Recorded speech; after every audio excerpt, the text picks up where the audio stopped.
Eu matei o amante da minha mãe com as minhas próprias mãos, mas não com um tiro ou uma faca, matei devagar, com mentiras que se enredavam como as eras nas paredes de Alfama, até que ele se enforcou na própria culpa. A minha mãe, aquela mulher que me pariu e me amamentou, olhou-me nos olhos no dia em que me expulsou de casa e disse: Tu és o veneno que estraga tudo o que toco, Inês. E eu sorri, porque naquele momento soube que a vingança não seria rápida, seria um vinho envelhecido no Douro, amargo e inesquecível, servido gelado na sua garganta seca de remorsos. O sol de Lisboa batia impiedoso nas pedras quentes da Rua da Madalena quando a porta da nossa casa se fechou atrás de mim com um estrondo que ecoou como um verdito final. Eu tinha 23 anos, acabara de terminar o curso de Psicologia na Universidade Nova, e o meu maior crime, segundo a minha mãe, era ser demasiado presente. Tu ocupas espaço, Inês, dissera ela na véspera, enquanto arrumava as malas do seu novo namorado no nosso modesto apartamento de 2 quartos no Bairro Alto. O apartamento que o meu pai comprara com o suor das noites passadas no Cais de Alcântara, antes de morrer num acidente de trabalho que ninguém investigou a fundo, porque os estivadores como ele eram descartáveis como garrafas de vinho vazias. A minha mãe, Maria do Carmo, era uma costureira de 47 anos, com mãos calejadas de alfinetes e linhas, mas um coração que se derretia como manteiga ao sol para qualquer homem que cheirasse aftershave barato e promessas vazias. O pai morrera há 7 anos, e desde então, ela colecionara amantes como selos raros, o padeiro do Chiado que a deixava com farinha nos cabelos, o taxista de Cascais que prometia viagens que nunca chegavam. Mas este, o João, era diferente. Ele tinha 49 anos, um bigode grisalho que lhe dava ar de fado melancólico, e um emprego estável como gerente no armazém de vinhos no Cais do Sodré. Ele é o meu porto seguro, dissera ela, enquanto eu via as caixas dele invadirem o meu quarto, o quarto que eu partilhava com pilhas de livros de Freud e Camus, agora reduzido a um canto esquecido. Eu não gritei. Não chorei.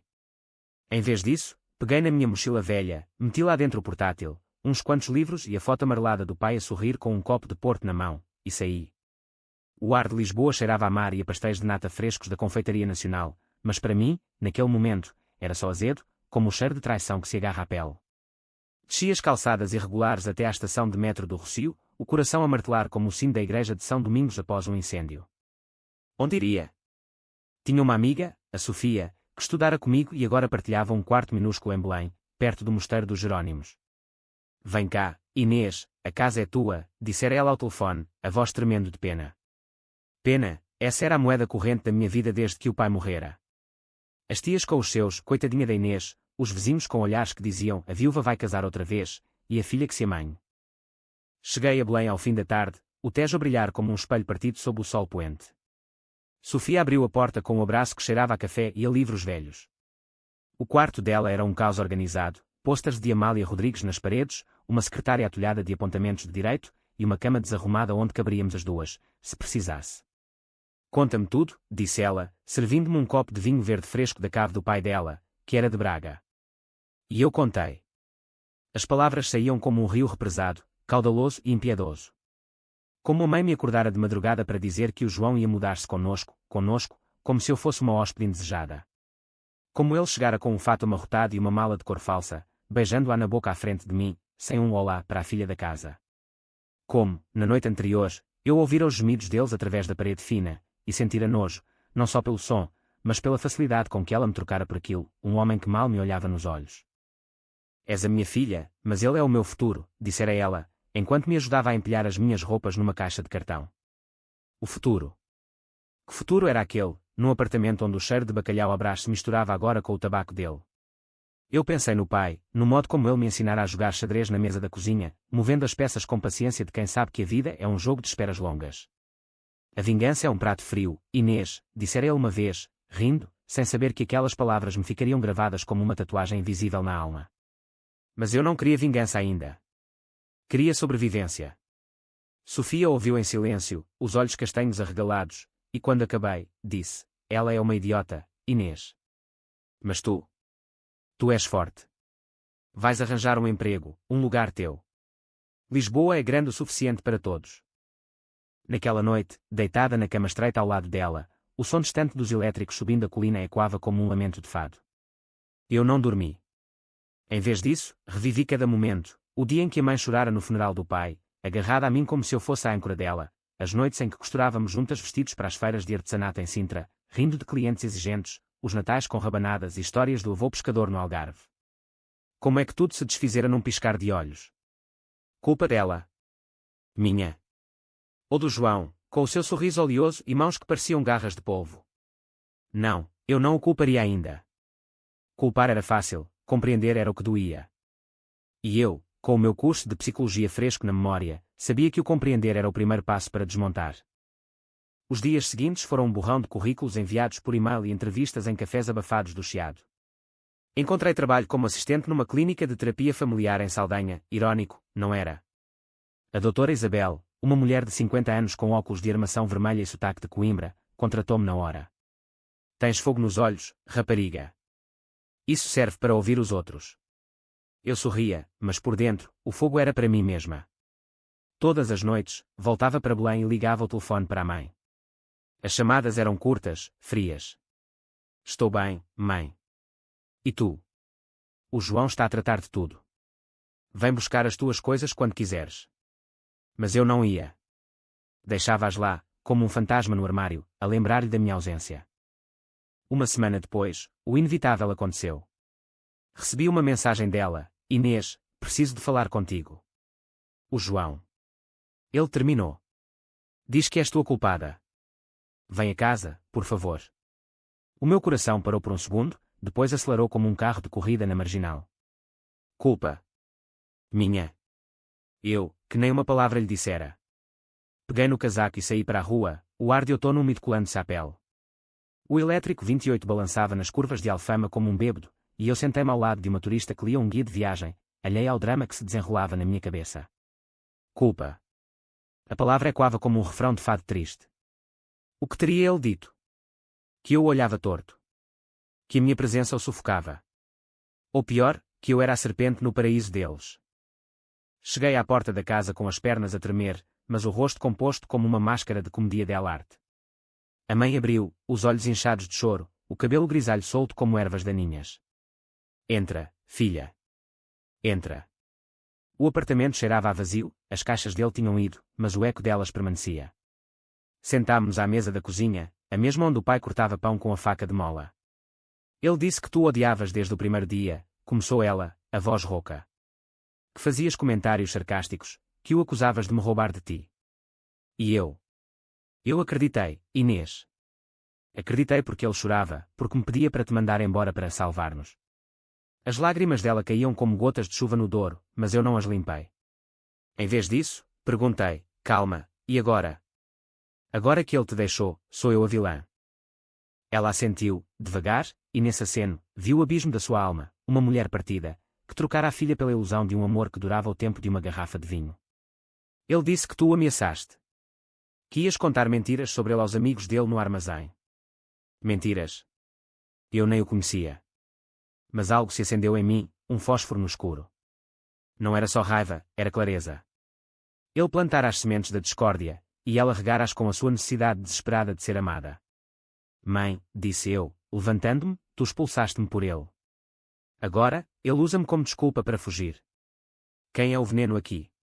Saí sem um abraço, o coração a pulsar com o ritmo das ruas de Lisboa, vivo, implacável. Naquela noite, em Belém, abri o portátil e comecei a pesquisar. João Mendes, gerente no armazém de vinhos do Cais do Sodré. Redes sociais, perfis LinkedIn, até um grupo de fado no Facebook onde ele postava fotos com viola na mão. Ele era um homem comum, com fraquezas comuns, um divórcio recente, uma filha adolescente em Setúbal que mal falava com ele, e um vício em apostas online que o deixava endividado. Eu sorri para o ecrã, o vinho verde esquecido na mesa. A vingança não seria física, seria psicológica, um bisturi afiado nas cicatrizes que ele escondia. Começaria devagar, como o fado que se arrasta antes de explodir. Enviaria uma mensagem anônima, um sussurro no vento digital. Eu sei o que fizeste à Maria do Carmo. E à tua ex-mulher. O passado não morre, João. E veria o pânico crescer nos seus olhos, como as ondas do Tejo a bater nas muralhas.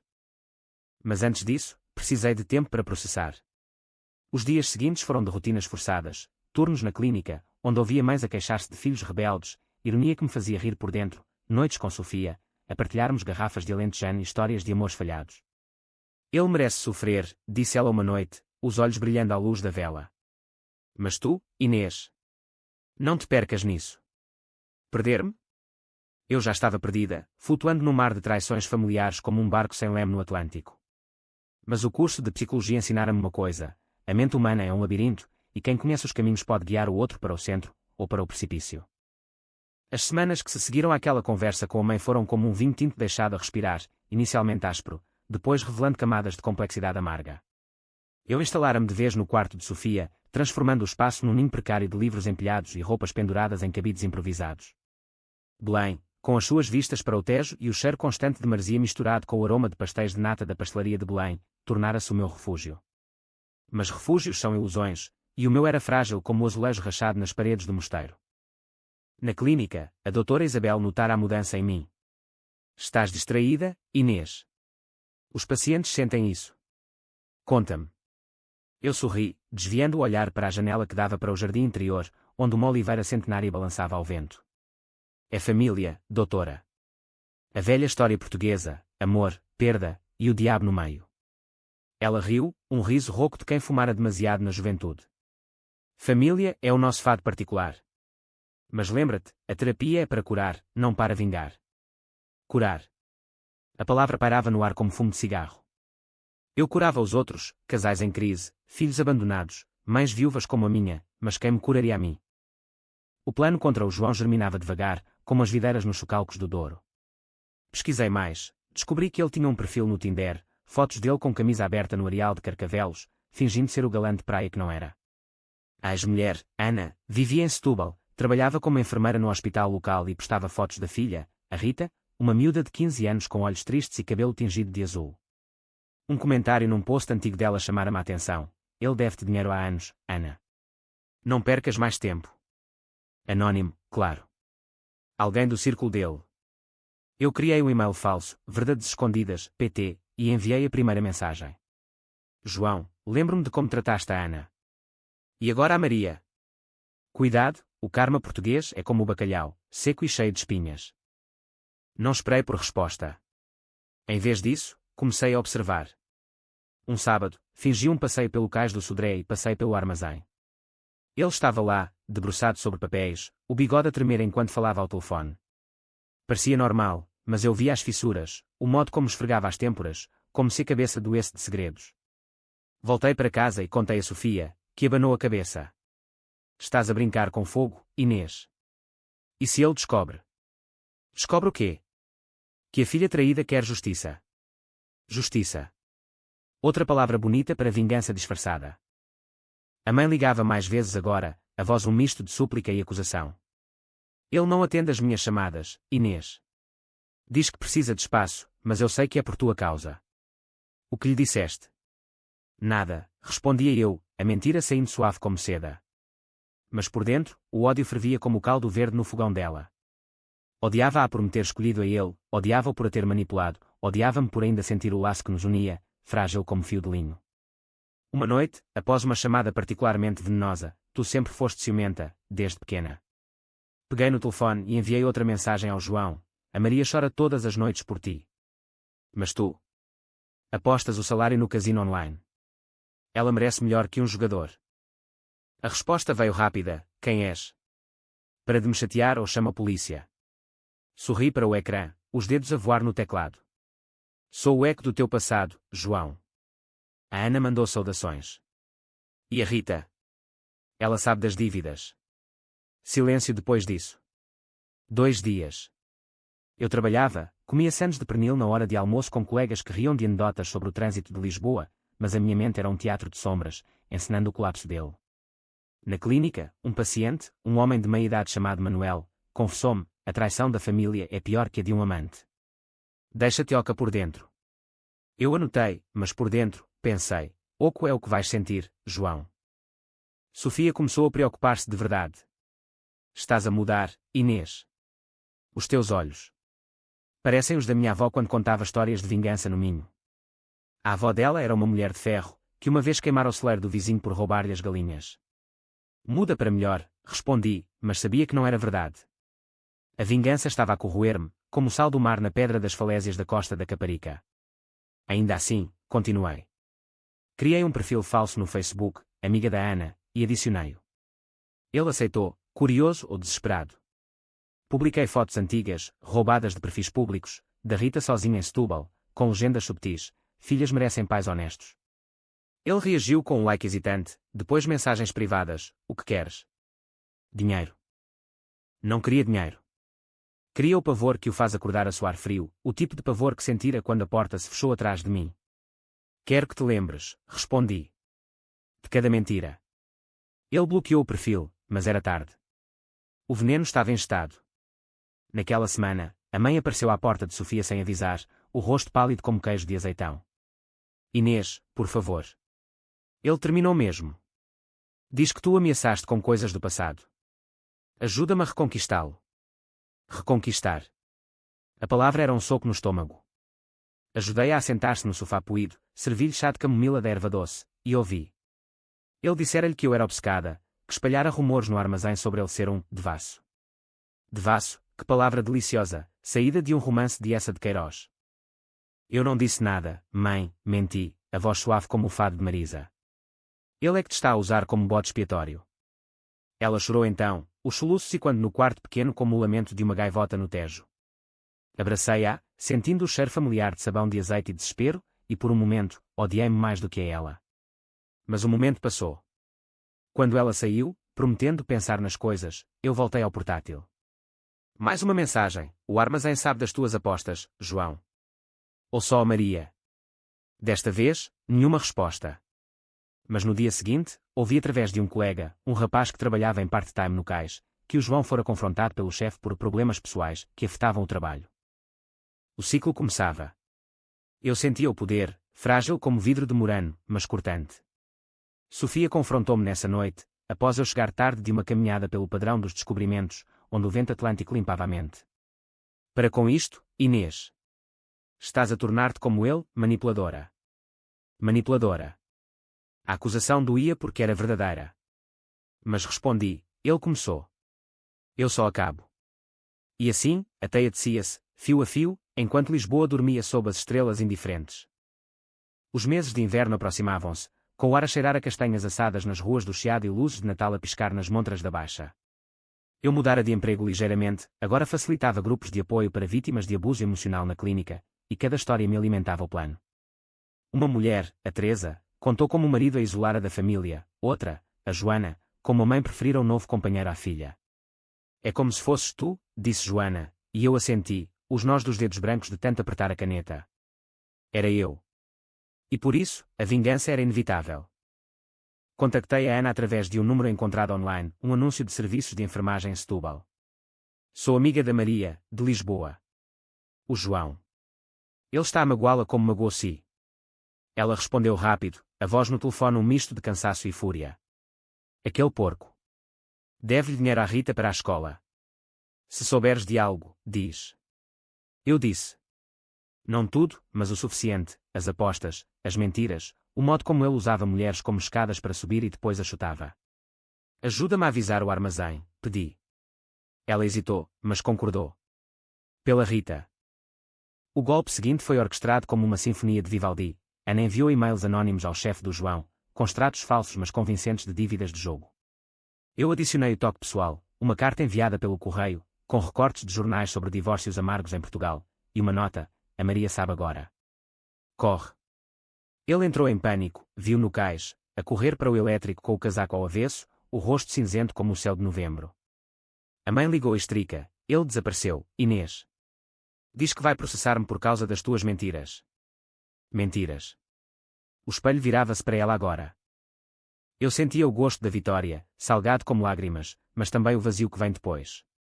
Sofia afastava-se, as conversas mais curtas, os olhares mais longos. Estás a destruir-te, disse ela uma noite, após eu recusar um jantar com amigos. E a ela também. Destruição.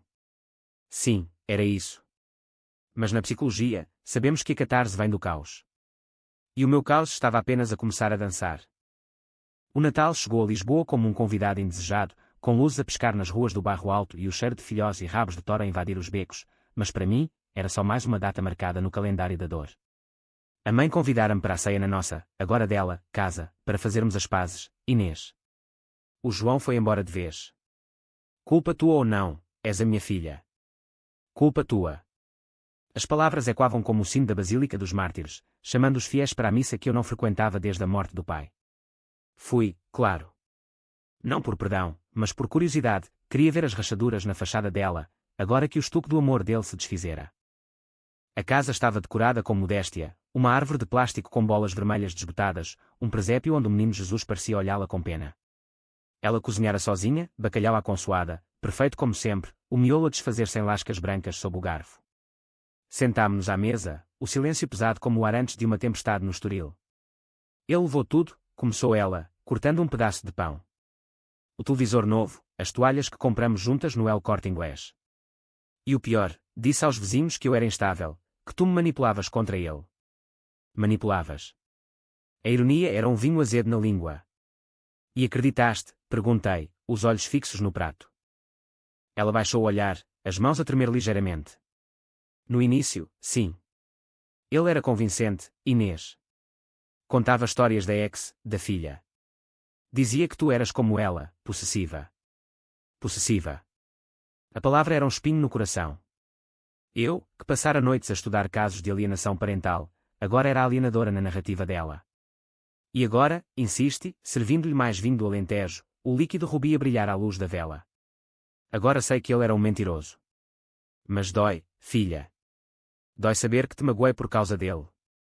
As lágrimas vieram então, silenciosas, escorrendo pelo rosto envelhecido antes do tempo. Abracei-a, sentindo os ossos frágeis sob a blusa de lã, e por um instante, fomos mãe e filha de novo, as de antes, as que dançavam fado na sala ao som de um giradiscos rachado. Mas o instante passou.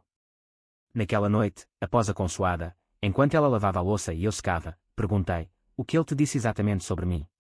Ela parou, a esponja na mão, e respondeu devagar, que tu olhavas com ódio.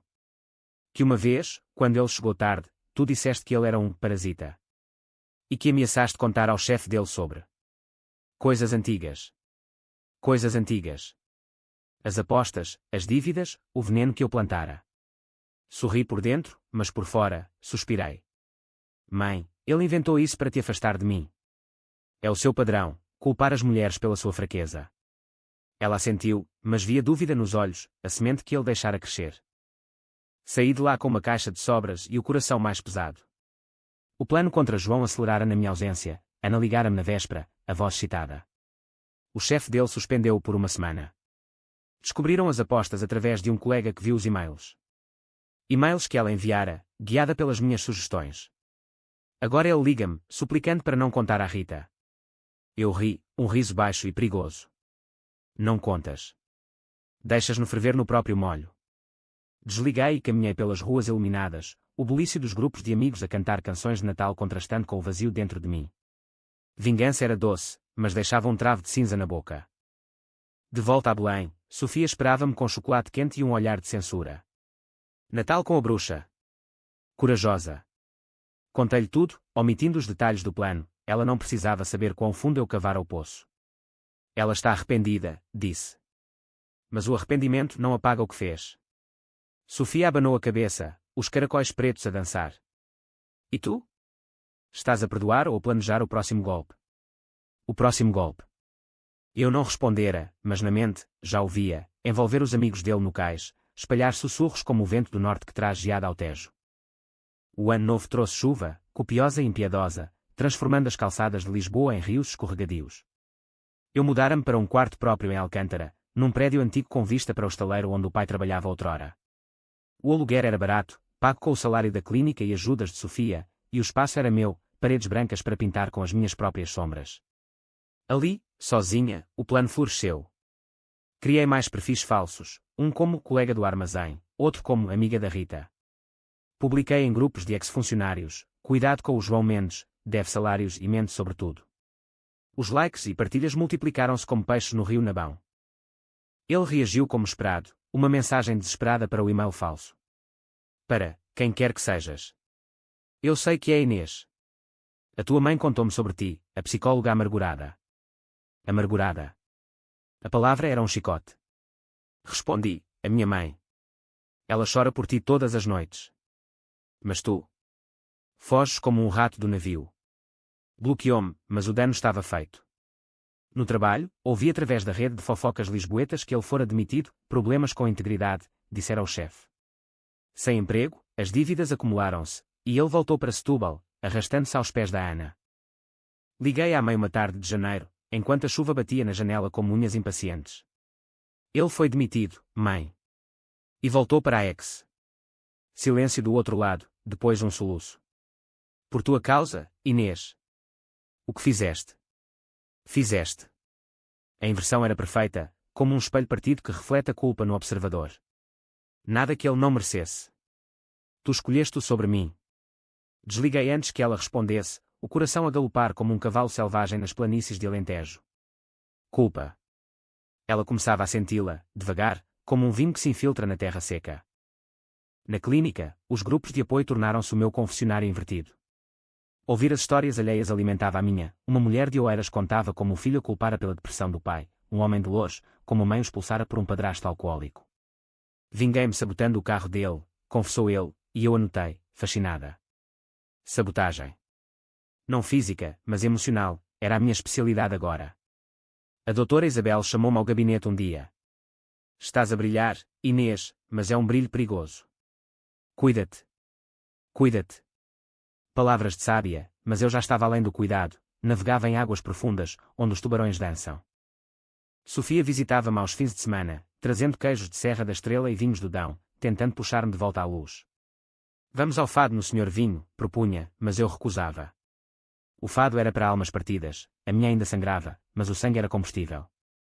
Uma noite, após ela partir, recebi uma chamada da Ana. Ele está aqui, Inês. Bêbado, a suplicar. Diz que uma rapariga louca o destruiu. Louca. O rótulo final. Deixa-o sofrer, disse eu. Pela Maria. Pela Rita. Ela riu, um riso amargo. Pela nós todas. O inverno se deu à primavera devagar, com amendoeiras a florir nos jardins de Monsanto como promessas falsas. A mãe apareceu à minha porta em março, magra, os olhos fundos como poços de minas abandonadas no Alentejo. Preciso de ti, Inês. Não aguento mais sozinha. Sozinha. A palavra era o eco da minha própria expulsão. Deixei-a entrar, servindo-lhe café forte da Delta, e ouvi o seu desabafo, noites sem dormir, vizinhos a cochichar, o trabalho de costura a escassear porque as mãos tremiam. Ele destruiu-nos, filha.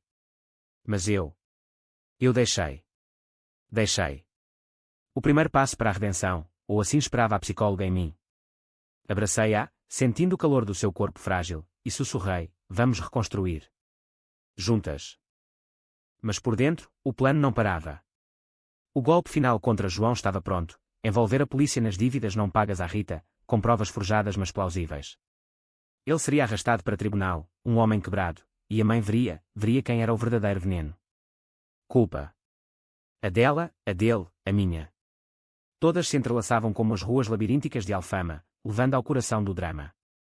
A primavera em Alcântara era um bálsamo traiçoeiro, o sol filtrava-se pelas folhas novas das árvores ao longo do Tejo, pintando as águas de azul vivo, mas o vento ainda carregava o frio do inverno, um lembrete de que nada cura de verdade sem cicatrizes. A mãe instalara-se temporariamente no meu quarto, só até apanhar fôlego, dissera, transformando o espaço num misto de cheiros familiares e estranheza. As suas agulhas de costura espalhadas na mesa, rolos de tecido cor de vinho e azul marinho pendurados em ganchos improvisados, e à noite, o som da sua respiração irregular, como ondas a bater num cais danificado.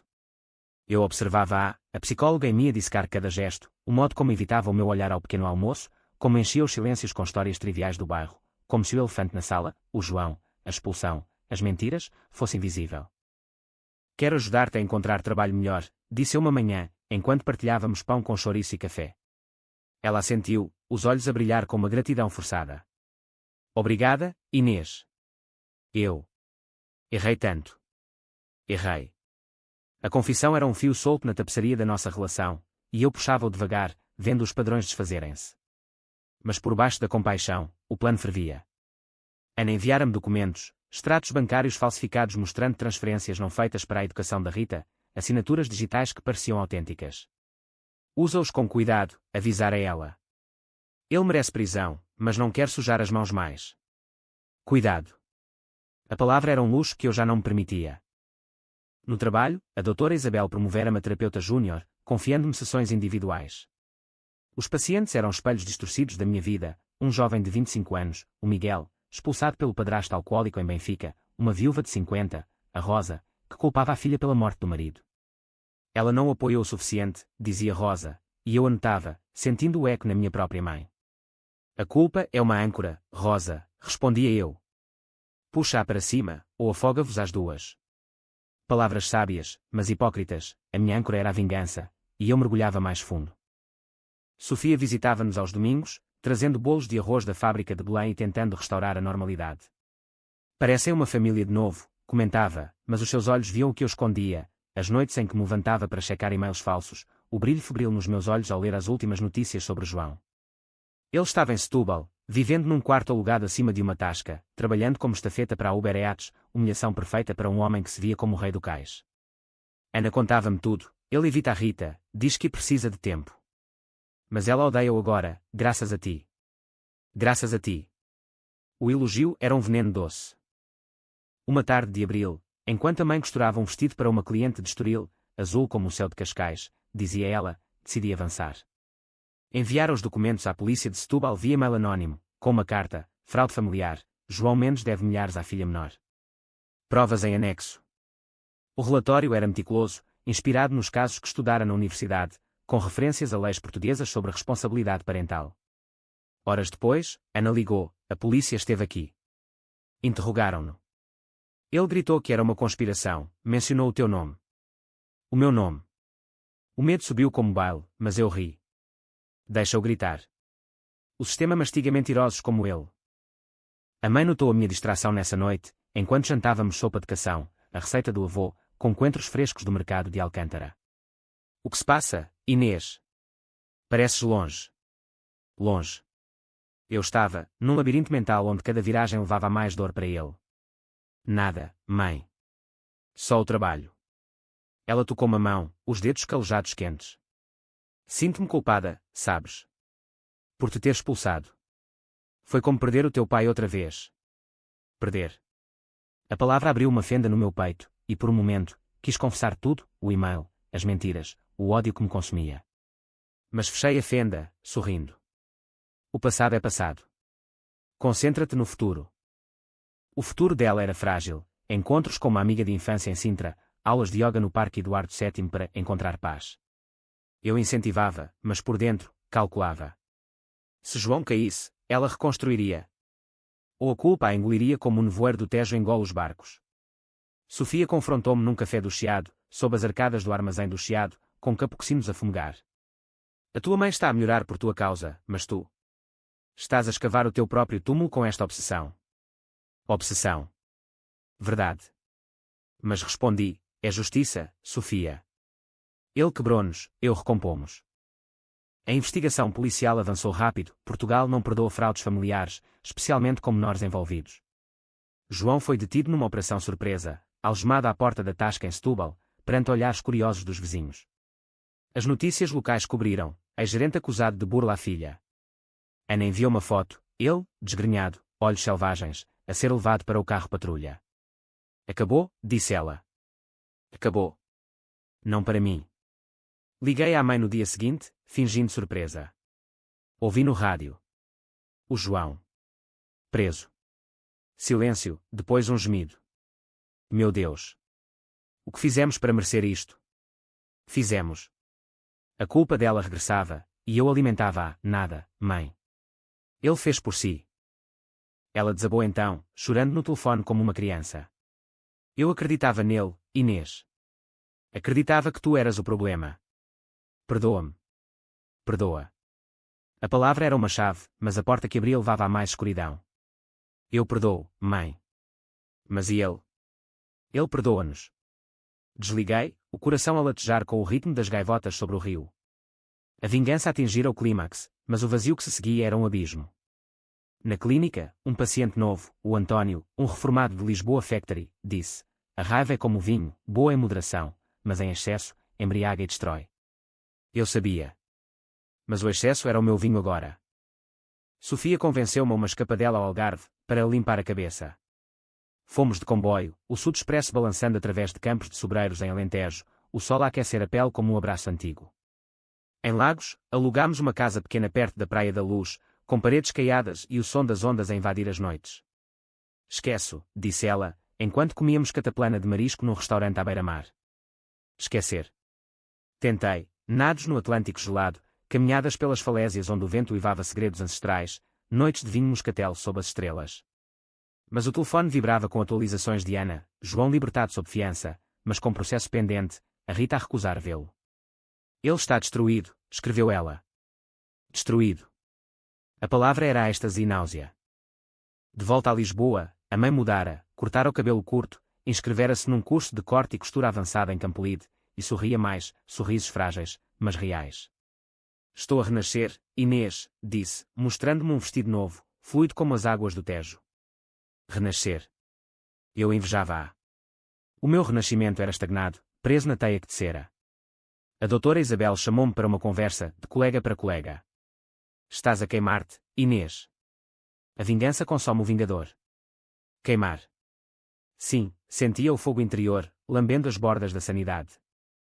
O verão aproximava-se, com o calor a subir das ruas como vapor de caldeiras antigas. Decidi o golpe final, confrontar João pessoalmente. Marquei um encontro num café anónimo em Setúbal, usando o perfil falso. Vem sozinho. Vamos acabar isto.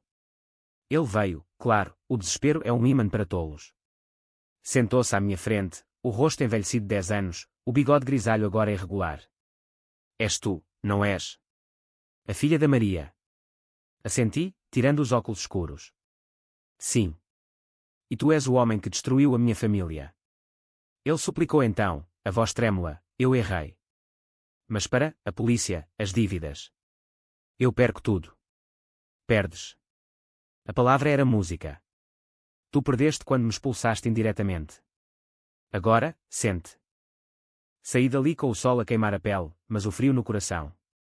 A vingança era completa, mas o preço.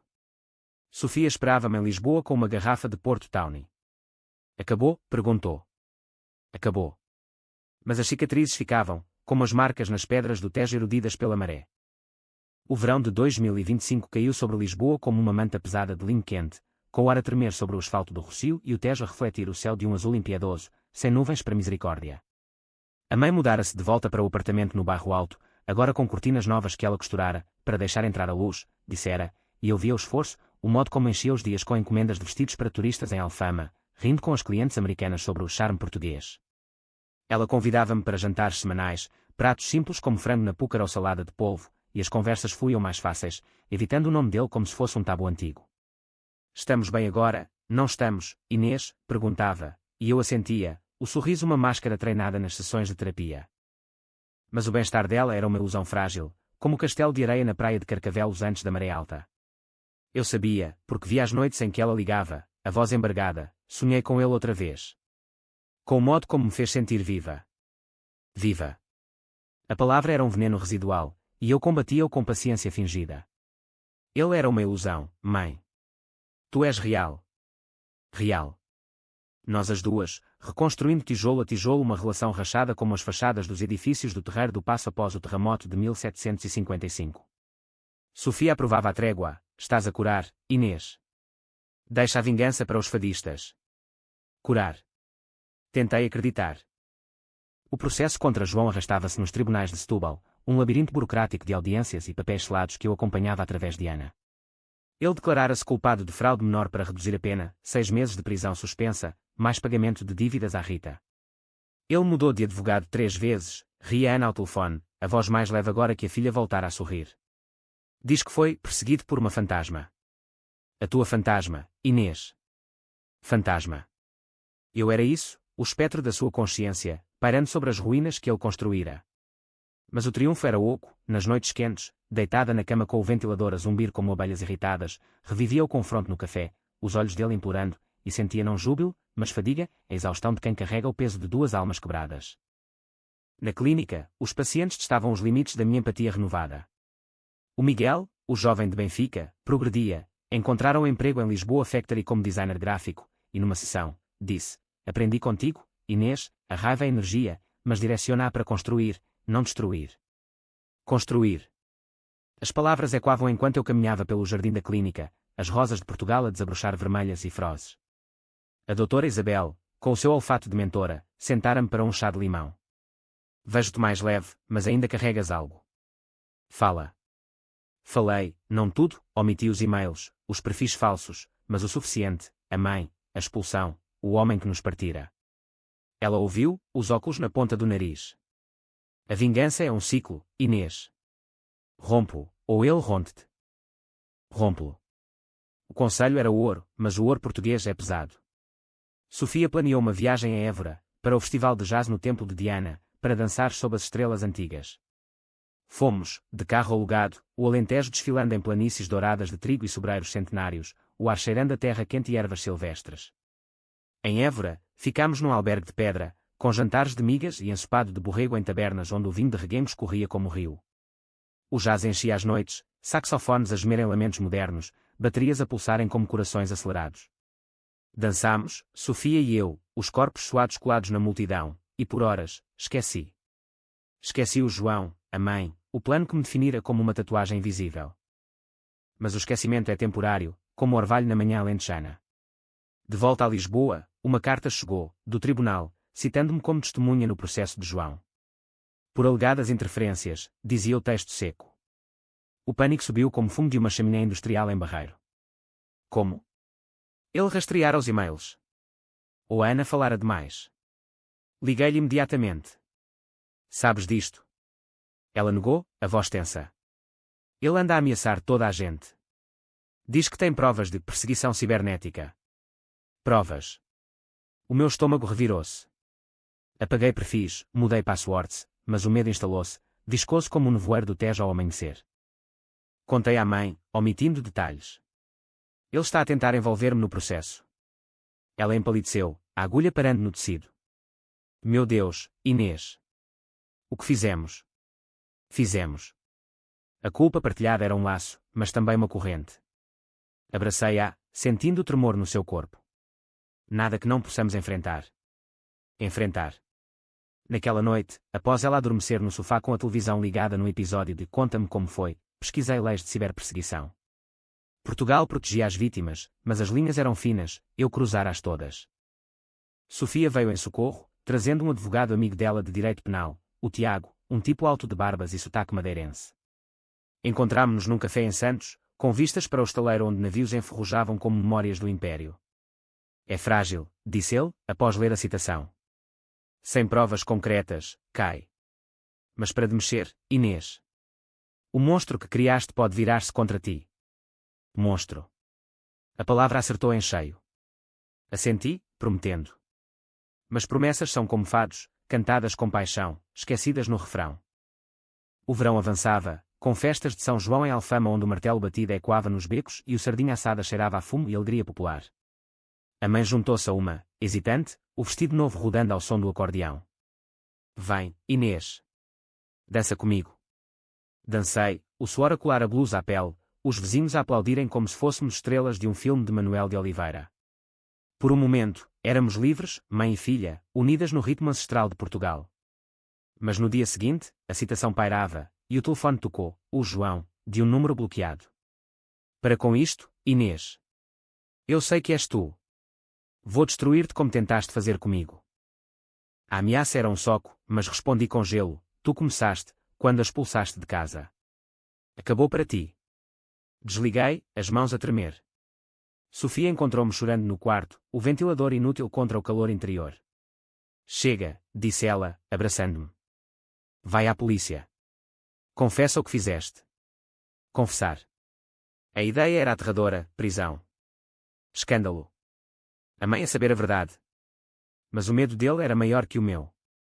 Marquei uma reunião com o Tiago, e contei tudo, os e-mails, os perfis, as mentiras tecidas como uma rede de pesca no Douro. Ele ouviu, impassível. É perseguição, sim. Mas se fores primeiro, podes virar a vítima. Ele tem histórico, divórcio abusivo, dívidas. Usa isso. Vítima. A inversão era poética. No dia seguinte, fui à esquadra em Alcântara, o ar-condicionado gelado contrastando com o suor na palma das mãos. O inspetor, um homem de bigode farto e sotaque alentejano lento, anotou, ameaças de retaliação. Vamos investigá-lo. Saí dali mais leve, mas o peso transferira-se, para o julgamento que viria, não só dele, mas meu. A mãe soube partes, através de mim. Ele ameaçou-te. Meu Deus, perdoa-me por o ter trazido para as nossas vidas. Perdoa. Eu perdoava-a, devagar, como vinho a decantar. Mas a mim mesma. Isso era o desafio. O outono aproximava-se, com folhas a cair nos jardins de Belém como confetes de um carnaval acabado, e eu preparava-me para o confronto final, não com ele, mas com as sombras dentro de mim. O outono de 2025 pintou Lisboa com tons de âmbar e ferrugem, as folhas das castanheiras no Parque Eduardo VII a carpetearem o chão como um tapete tecido pelas mãos das estações, e o ar a carregar o cheiro de chuva iminente misturado com o aroma de ouriços do mar assados nas tasquinhas do cais do Sodré. A investigação contra João acelerara, impulsionada pela minha queixa, provas digitais recolhidas, testemunhas da Ana e do armazém chamadas, e ele, encurralado no interrogatório que durara horas, confessara parcialmente: eu exagerei as coisas com a Maria, mas ela. A filha armou isto tudo.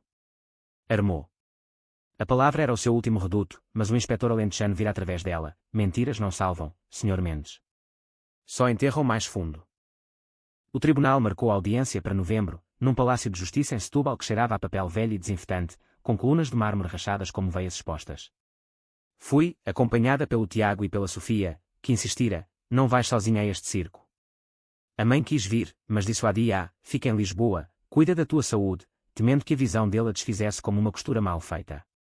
No tribunal, o ar era denso de tensão, Ana na primeira fila, a Rita ao lado dela com olhos duros, colegas do armazém a cochicharem, e João, de fato cinzento amarrotado, o bigode aparado mas o rosto cavado pela insônia. Quando me viu, os olhos dele flamejaram, ódio puro, misturado com medo. O juiz, uma mulher de 60 com óculos de meia-lua e sotaque de Coimbra cortante, leu as acusações: fraude, ameaças, difamação. Eu testemunhei primeiro, a voz firme apesar do coração a galopar como um touro em cruz. Ele manipulou a minha mãe, expulsou-me de casa indiretamente, e quando o confrontei, ameaçou-me. Mostrei os e-mails, as mensagens, as minhas mentiras expostas como cartas na mesa de xadrez do pai. O advogado dele contra-argumentou: a testemunha tem histórico de instabilidade, expulsão familiar, obsessão vingativa. Obsessão. O salão murmurou, mas o juiz calou-os com um martelo seco. Provas, não especulações. Ana testemunhou a seguir, a voz quebrada mas resoluta: ele deve à Rita anos de apoio. Mentiu sobre tudo. A Rita, chamada ao estrado, olhou para o pai com desprezo: não és nada para mim agora. Nada. A palavra acertou nele como um soco, e vi as lágrimas, reais, pela primeira vez. O verdito veio no fim do dia: 2 anos de prisão efetiva por fraude agravada, mais ordem de pagamento e proibição de contacto com as vítimas. Vítimas. Nós éramos isso, eu, a mãe, Ana, Rita. Saí do tribunal para a chuva fina de Setúbal, o Tejo Sado a brilhar ao longe como uma ferida cicatrizada, e Sofia abraçou-me. Acabou, Inês. Verdadeiramente.